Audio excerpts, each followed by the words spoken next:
Welcome, warriors. In this week's episode, I welcome friend, fellow author, and advocate, and super fun, Wendy Hooton, to the podcast. She shares about her life as a child in preparation for life as a mother of a child with special needs and her way of thriving by sharing with others. I can't even say grab a tissue with this one, unless you want to have one handy to wipe your eyes after laughing a bit. Let's rock. Does your past haunt you? Maybe you're in a storm that feels like it will never end. Are you fighting a battle that's rendering you hopeless? Maybe you feel like you're fighting alone, but your battle was not meant to be a solo endeavor.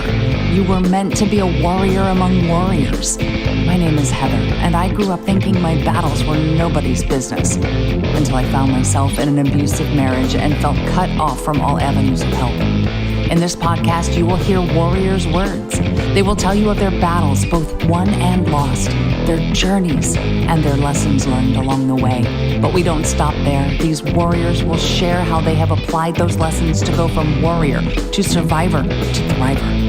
Whether it's an abusive marriage, illness, mental health crisis, or any number of traumas this world dishes out, these warriors will use their words to help you find the beauty in your broken, move beyond your battles, and become the thriver God created you to be. Pick up your sword or boxing gloves and join the battle. Your words are powerful, my friends. Make them warrior words. Welcome back to the Warrior Words podcast. Today we are sharing joy, talking about superpowers, and quite possibly starting a third-party campaign for president. Want to know more? Keep listening. Our guest is Wendy Hooton, a mom, author, and advocate, someone I have the pleasure of calling a friend, even though we've never met in person. Wendy is an author, speaker, Down syndrome advocate, and a warrior. In her chapter, I Am, of the anthology Share Your Brilliance, Wendy provides an overview of how she began to earn her warrior status, circumstances that forced a young girl to grow up quickly. Then, at the age of 23, 3 hours into her journey of motherhood, Wendy was surprised by her baby's Down syndrome diagnosis. That day, she became a teacher and a student. Her warrior status kicked in full force. Through healing, hope, and humor, Wendy shares her journey of her son's unexpected Down syndrome diagnosis in her memoir, Big People Don't Pee in the Park, which was released in October 2023. She hopes to create a dynamic space of connection and provide resources to help others reach their warrior status. We had a lot of fun during this conversation, but also shared some important stories and lessons. Before we begin, it's time to share another wonderful review. This one is from Women Finding God, Stories That Need to Be Told. This podcast is what I needed years ago as I was trying to heal from my abusive marriages. I love that Heather is being brave enough to share not only her story, but the stories of others, all while encouraging us to keep growing and thriving. Her story is inspiring. Wow, so sad and so sorry to hear that you had to experience that too. I hope you have found healing and found a way to thrive now. I appreciate your bravery and your kind words. Would you like me to read your review on an upcoming episode? Please go to Apple Podcasts and leave a review for the show. Your comments and star ratings help people find the Warrior Words podcast, and it only takes a few minutes of your time, and it would help us so much. Thank you very much, warriors. Now, on to the show. All right. As you heard in today's intro, I am honored to have Wendy Hooton on the podcast today. Welcome to the Warrior Words podcast, Wendy. Hi, thank you. Thank you so much for having me, Heather. I'm so excited for you and doing this project. Yeah, thank you so much for giving your time. I just appreciate you being here and willing to answer our questions or my questions. So you and I have a lot in common. And I'm so grateful to have met you through a mutual group to which we both belong. I guess that's what mutual means, isn't it? Yes. So, you shared with me a little bit about your upbringing and the birth and raising of your son. So, you also brought out an interesting point about each phase kind of being a preparation for the next phase. And I like your word phase. That was very interesting to me, looking at it that way. So, can you share a little bit about each of those phases and then how you battled each one? Yeah, absolutely. So I don't think I was born a warrior. And as I shared, as you just called out, I had my phases. And I feel like my first phase was when I was around the age of 13 and my parents got divorced. And I had two younger brothers, and we ended up being raised by our father. And he was in the military, so he was pretty strict. And also, he worked the night shift so that he could take care of us. It was a financial decision for him. So that meant that a 13-year-old was in charge of helping with my brothers. And I had to grow up really quick. I had to make a lot of sacrifices while my friends were out playing and doing things they wanted to do. I was home kind of doing mom stuff, making sure my brothers got dinner and the homework was done.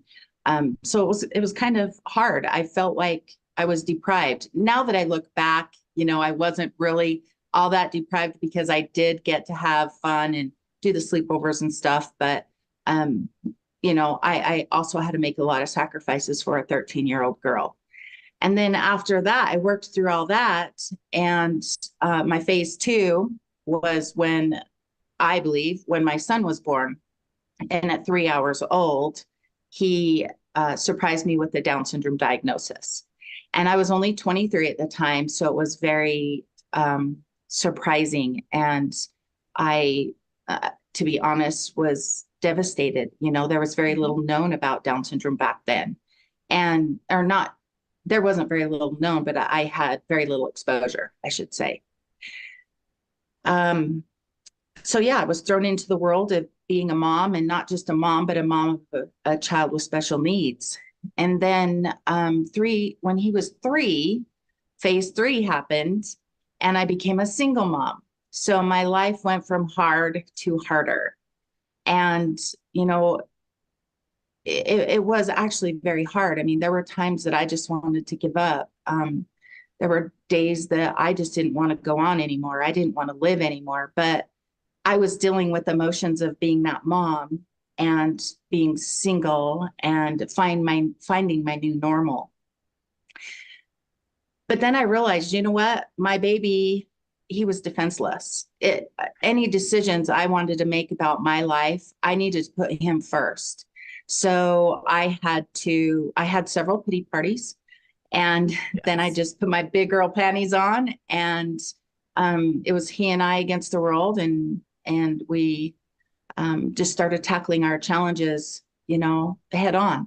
And we were faced with many. And, in that phase, I feel like all the stuff that my dad was teaching me helped me through phase 2 and phase 3. So what I originally felt was a strict dad, had all these rules and I had all these sacrifices I had to make. It actually was grooming me to become a warrior. Wow. And that's a great way to look at it. Like I said, we have a lot in common. I had that military dad too, and that strict upbringing. And then I also gave birth to a special needs son and found myself to be a single parent. So Yeah. I can relate to all three of those very well. That's probably why we get along so well. Yes. The universe brought us together, Heather. Amen to that. Yes. So grateful for that. So you had a lot of choices to make then, as did I. I remember that well. So when you learned of Matt's diagnosis, and I'm sorry, I introduced Matt's name before you brought him up. So but hey, I'm just Matt's mom, so yes, I can relate to that. We sometimes lose our identities when we have. Well, I think every mom to a certain degree, and then moms of special needs kids. It's we put our kids first, and sometimes to our own detriment. Yeah. So, Yeah. but along those lines, you had some choices to make, both when you got that diagnosis and then when you found yourself a single parent.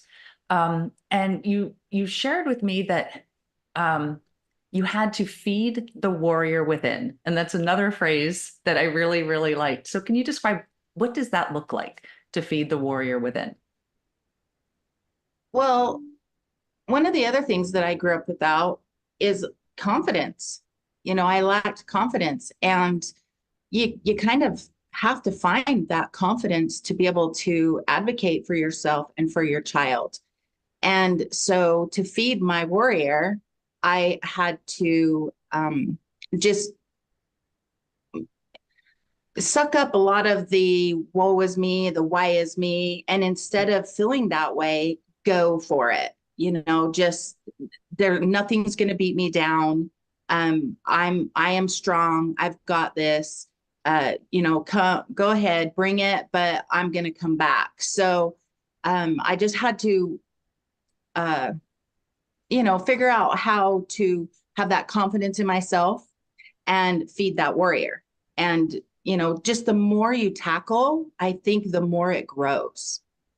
So, you tackle, you overcome, you tackle, you overcome. And then with each thing, that warrior grows. So I'm a firm believer that all women are strong, and we don't realize the strength that we each possess until we're put in a position where we have no choice but to take care of ourselves, to be our own voice. And so it's just not letting other people tell you what you can and can't do. I can and I will do this. And it's that thought process, that mind strength, all of that helps, or it helped feed me, and that I try to get other women to understand and believe in themselves as well. If that makes sense. No, it does. It does. And you bring up that point about your voice, Mm-hmm. you know, Yes. and we don't even know that sometimes we even have a voice, or we don't know how to use that voice, because we do listen to everybody else around us. And now with the media everywhere, we listen to everything. And what Mm-hmm. we need to do is to listen to that voice, or to find it, to listen to it. That's right. And And then it's use it. okay to disagree with what others might be trying to tell you if you don't feel in your gut. Like I've always, my thought has always been to trust my gut, not my heart, because my heart will deceive me. So if you don't agree with what somebody else is trying to tell you or trying to talk you into, trust your gut. Listen to yourself. What's best for you and your child. If you have a child who has special needs or is differently abled, you are their advocate. You know what's best for them, and don't let others try to tell you otherwise. Yes, exactly. Because you are the mom, and you're the one that is living that experience out day to day. I remember when my son had SSI for a long time, and then when he turned 18, they said, "Oh no, he's quite capable."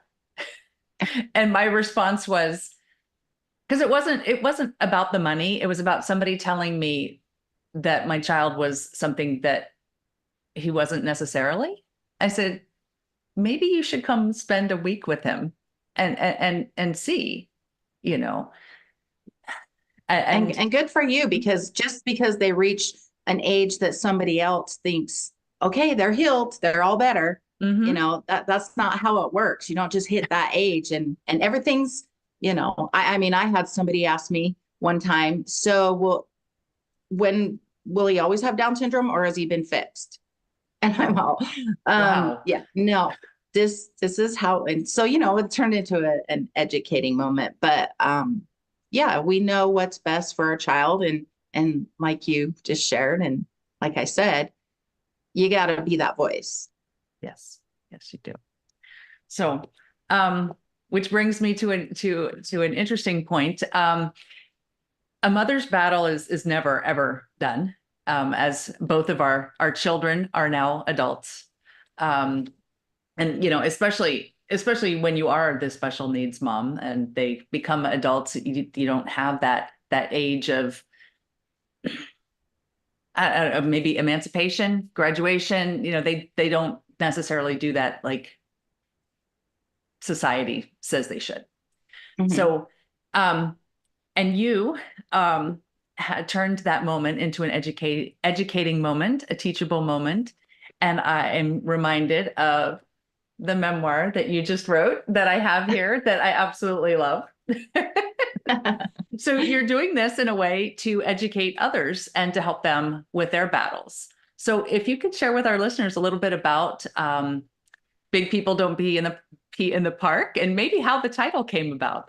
I think that's because you have a great sense of humor, and it is all throughout this book, in addition to all of the struggles and the battles. Well, thank you. It was important to me that I write a book that was full of humor.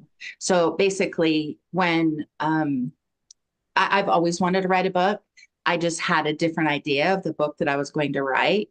But after the pandemic, I found myself, well, actually, let me step back even further. Right before the pandemic, I unexpectedly lost both of my parents within 4 months of each other. And so, I found myself wondering what my purpose was, because I watched my dad's stuff end up loaded off to go to the recycle or to the Goodwill or to, uh, to be donated, and I just looked at all of his stuff being hauled away, and I found myself wondering, what is my purpose? And I think a lot of us experienced that around the pandemic or right after the pandemic. And so I became a part of the Great Resignation. And after 36 years, I resigned because I one day was sitting on my couch reading a book, and I heard this voice say, help them. And I was like, help them? Well, I had recently been online on social media, and I had seen some parents post in our Facebook page about their diagnosis and how they were struggling processing the information. And when I heard that voice say, help them, I thought, they are so new on this journey that they have no idea of how amazing this is. And not to sound cliche, but it is an amazing journey. And it's one that I wouldn't trade for anything. Yes. Coming from in the beginning when I was devastated and so afraid, to now 33 years later saying, oh my gosh, it's the best thing that ever happened to me. So I decided to write my book, Big People Don't Pee in the Park. And I decided to share stories. Each chapter is a story. So I decided to share stories of the funny or uncomfortable situations my son has put me in throughout his life, and then the humor that goes with it. And it was important to me that I write humor into it because I wanted these parents to, one, have a glimpse into their future, a window into what their life is going to be, and two, to see the funny, to laugh. Because who couldn't use a little bit of laughter Right. in our hard times, when we're trying to process. So I that's why I decided to write this book, and I did share in my first 3 chapters how my journey began, and I was very authentic. I was very nervous about putting that out to the world because some of the details in those chapters are things I had never shared with anyone. And at the advice of, I had 2 mentors who helped me write my book. And at the advice of them, they suggested that I keep those emotions in and that experience in so that the parents could find me relatable to them. So I was very authentic and very nervous about sharing it with everybody. So I go from those first 3 chapters, and there are a few chapters in there where I do share some hard things.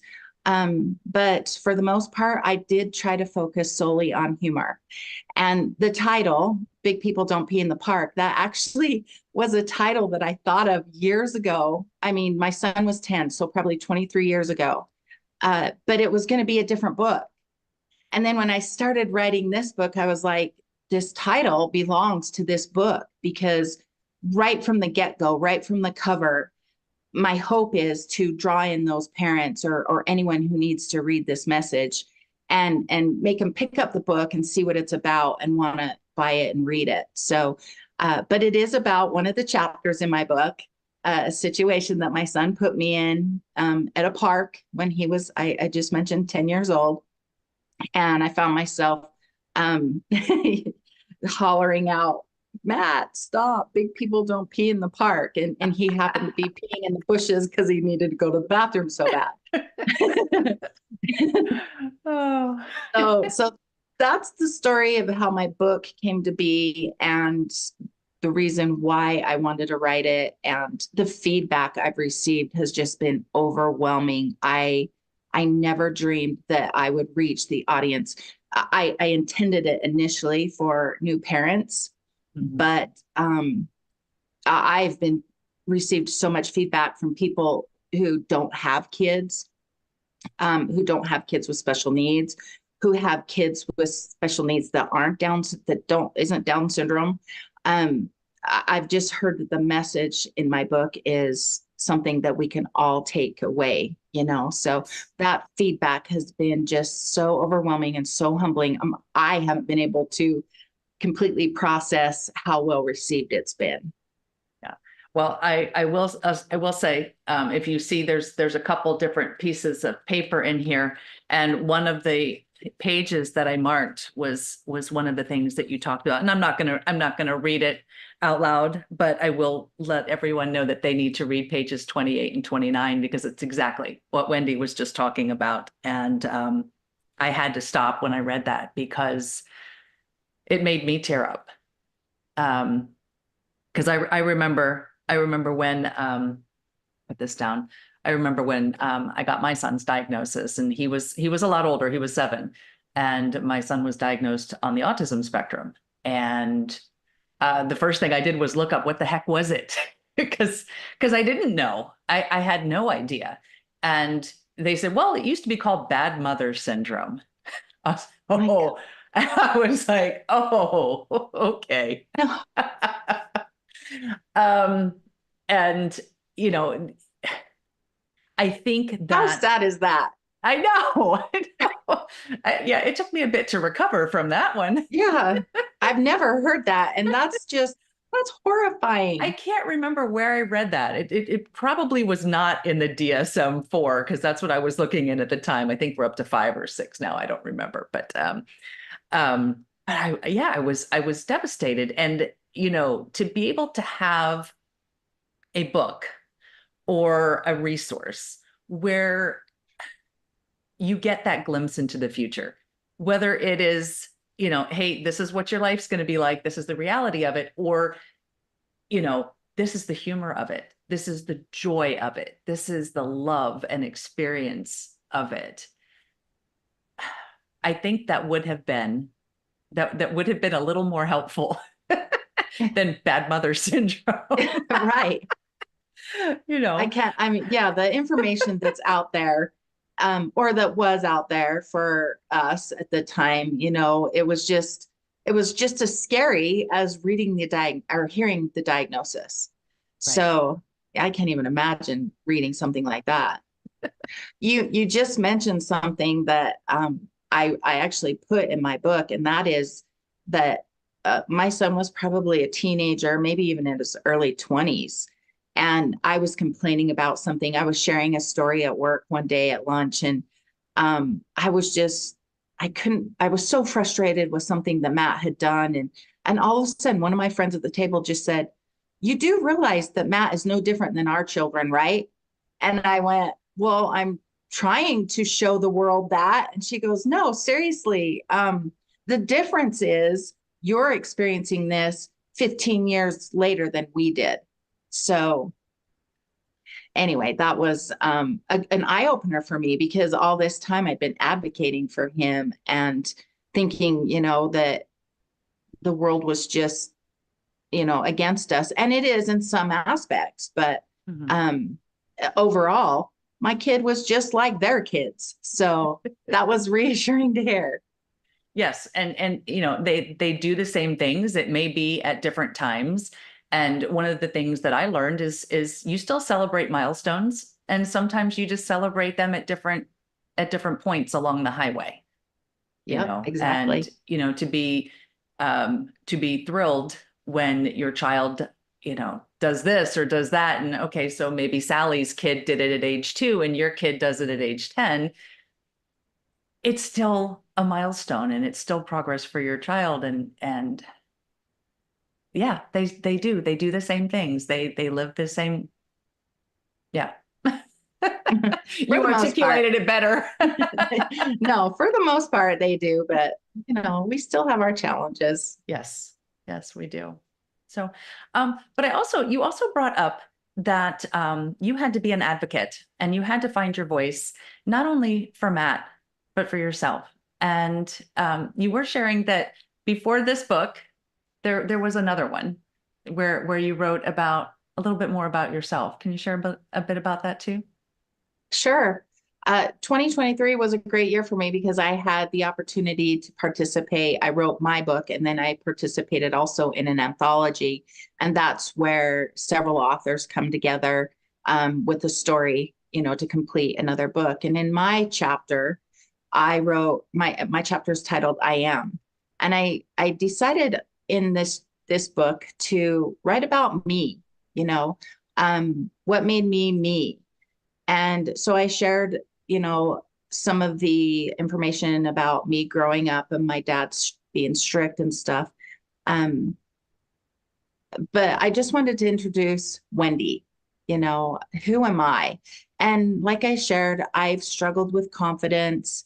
Um, I've had to find my inner strength, and my dad, as strict as he was, he taught me so much that I didn't realize until later in life.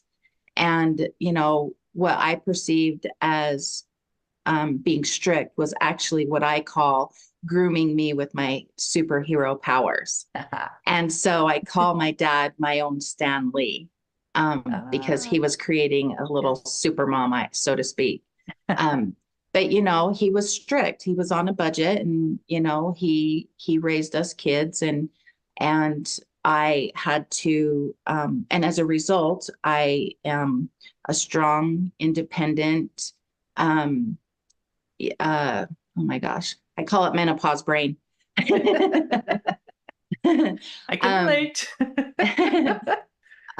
Determined, reliable, dependable, committed. When you agreed to something, you followed through with it, so he just instilled all of that in me. And I think that's what helped me become the stronger woman as I went through all my phases.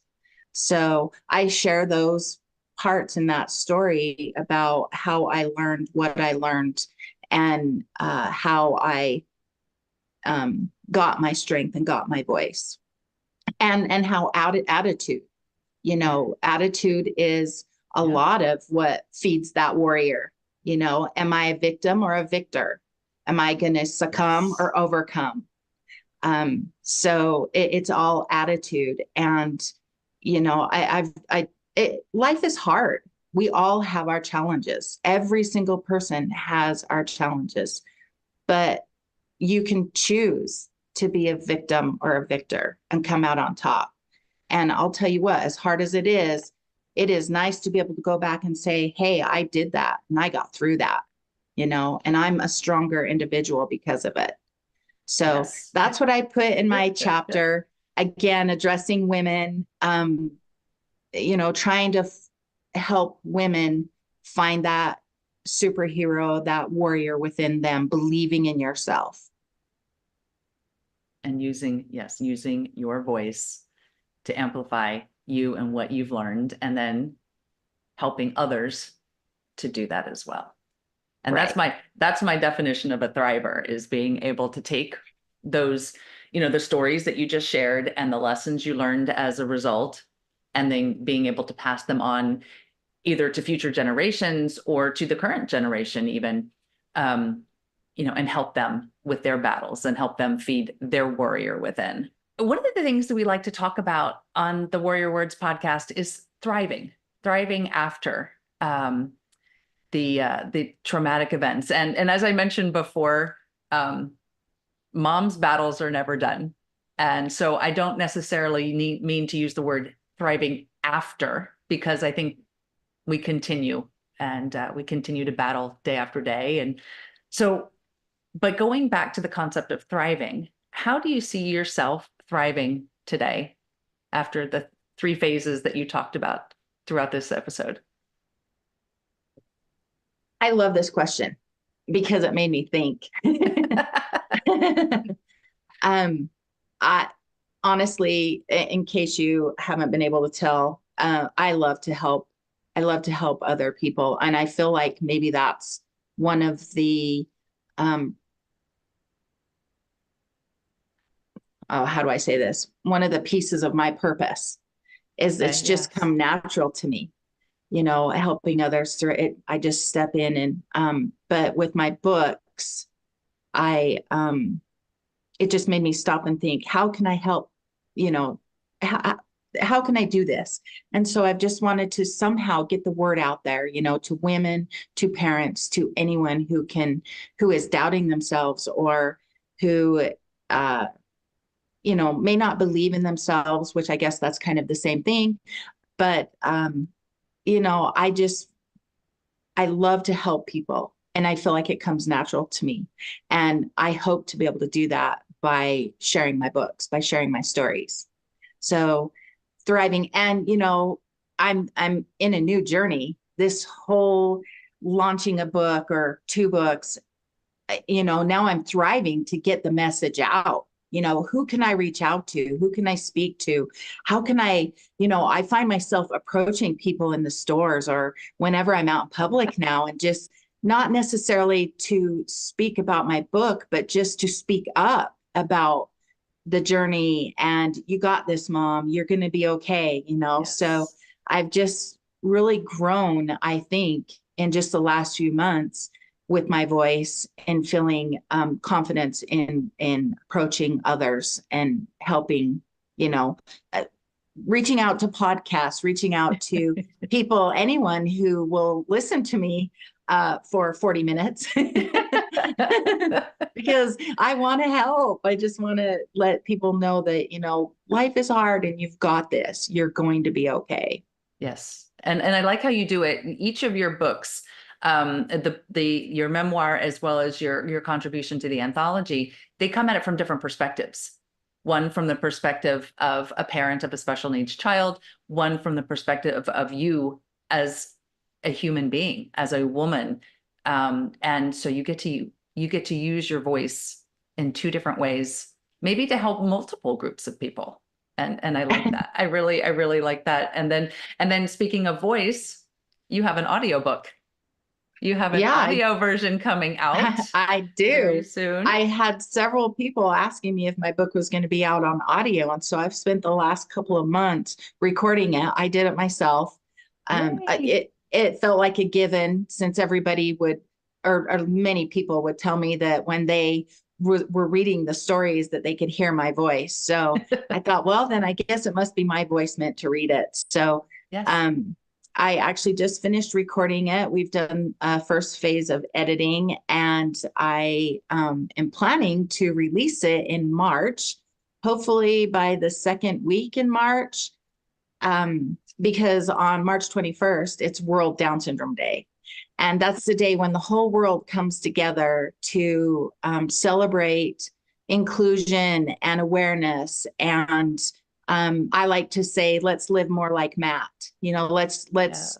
be more compassionate. Let's be more loving. Let's be more kind. Let's live that day with kindness. These individuals have no agenda, and so they are just enjoyable to be around. And I, strive every day to be more like my son, more forgiving, more loving, more kind. And so, anyway, to celebrate this day, I was hoping to have this book done on Audible, and fingers crossed, I think I might be there. Well, congratulations. No, that is awesome. And what you said there, I strive every day to live more like Matt. Yeah. That touched.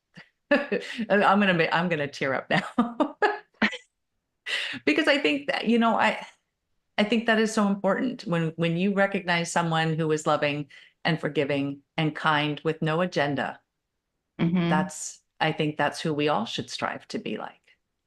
Right. And, with things are just crazy right now, people don't know how to feel, don't know what to think, we're all over the place right now. And, Right. and I think we're forgetting to find the joy, to see the joy. And these individuals, those who are differently abled, they are so joyful. And if we Matt for president. There you go. Just kidding. We might our world might just be nothing but Disney and superheroes, but Well, some might say there's nothing wrong with that. We need more laughter and fun and yes, exactly. So smiles. Yes, we do. Yes, we do. for sure. Okay, so as we wrap this up, do you have any last warrior words for our listeners that you would like to share with them today? I think I may have just said it. Live more like Matt. Live more like Matt.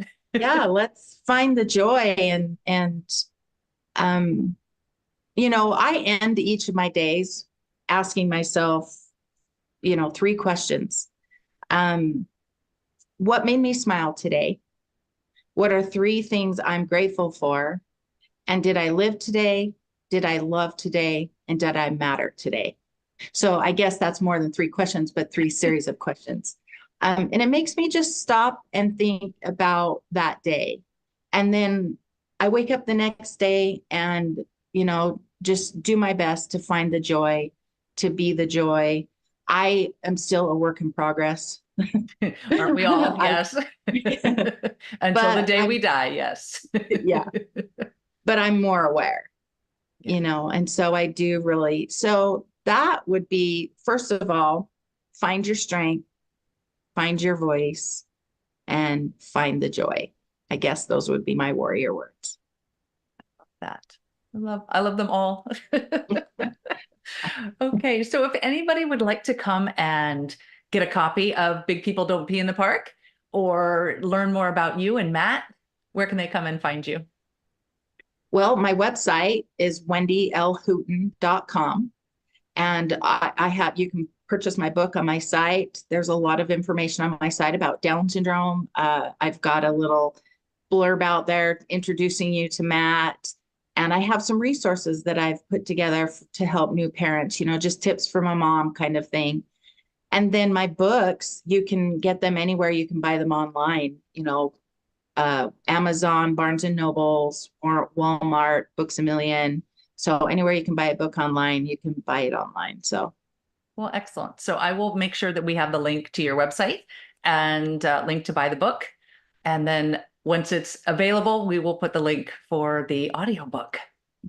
So. Thank you. I can't wait. Me neither. I learned that I really enjoy listening to audiobooks in the car. They're perfect. So yeah, I'm an audio queen. All right. Well, thank you, Wendy. You are so generous with your time and your lessons learned. And I really appreciate you and, just amazing, amazing time. So thank you very much. Thank you. And thank you for giving us this platform to share our stories and our message. So this is awesome. Thank you. Well, thank you very much. We'll see you next time. I hope you found Wendy's story inspiring. I sure did. Sometimes finding your confidence and your voice comes after many phases of battles. I love how through it all, Wendy remembers to find and savor joy.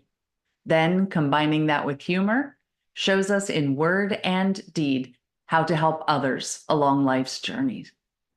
I also love the questions she asks herself at the end of each day. Do you have a way that you examine your day and how it went? If not, try adopting Wendy's questions and evaluate how you are thriving in your day-to-day life. Well, that's it for this episode. We'll see you next week. Remember, never lose your sense of humor, warriors. And Matt for president.